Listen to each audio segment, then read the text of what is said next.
म्हसवड मायनी मार्गावरील हॉटेल निसर्गमध्ये अवैध दारू विक्री, सामाजिक व्यवस्था धोक्यात, अपघातांचीही वाढ। मान तालुक्यातील वडजल येथील म्हसवड मायनी मार्गावर असलेल्या हॉटेल निसर्गमध्ये सुरू असलेल्या अवैध दारू विक्रीचा गंभीर प्रकार उघडकीस आला असून यामुळे परिसरातील सामाजिक व्यवस्था धोक्यात आली आहे।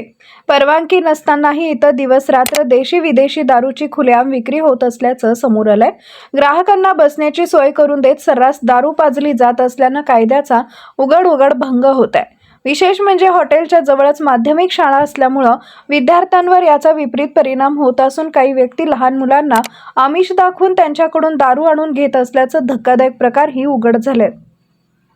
याशिवाय हे हॉटेल म्हसवड मायनी या महत्त्वाच्या मार्गावर असल्यानं अनेक जण इथं दारू पिऊन नशेतच पुढील प्रवासाला निघतात। परिणामी या मार्गावर अपघातांची संख्या वाढल्याची माहिती स्थानिकांकडून मिळते। त्यामुळे हा प्रकार केवळ बेकायदेशीरच नाही तर नागरिकांच्या जीवितालाही धोका निर्माण करणारा ठरतोय। स्थानिकांच्या मते बाहेर गावाहून येणाऱ्यांची वर्दळ वाढली असून परिसरातील तरुणाई व्यसनाच्या आहारी जातीये। गावातील शांतता व कायदा सुव्यवस्थेचा प्रश्न गंभीर बनत चाललाय। या प्रकरणाची माहिती यापूर्वीच पोलीस आणि उत्पादन शुल्क विभागाला देण्यात आली होती, मात्र अद्याप कोणतीही ठोस कारवाई न झाल्यानं नागरिकांमध्ये संताप व्यक्त होतोय। संबंधित यंत्रणांच्या भूमिकेवरही प्रश्नचिन्ह उपस्थित केले जात आहेत।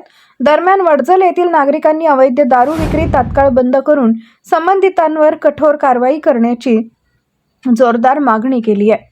सामाजिक स्वास्थ्य आणि नागरिकांची सुरक्षितता लक्षात घेऊन प्रशासनानं तातडीनं हस्तक्षेप करणं आवश्यक असल्याची भावना व्यक्त होतीये। आज न्यूजसाठी संदीप जठार, गोंदवले।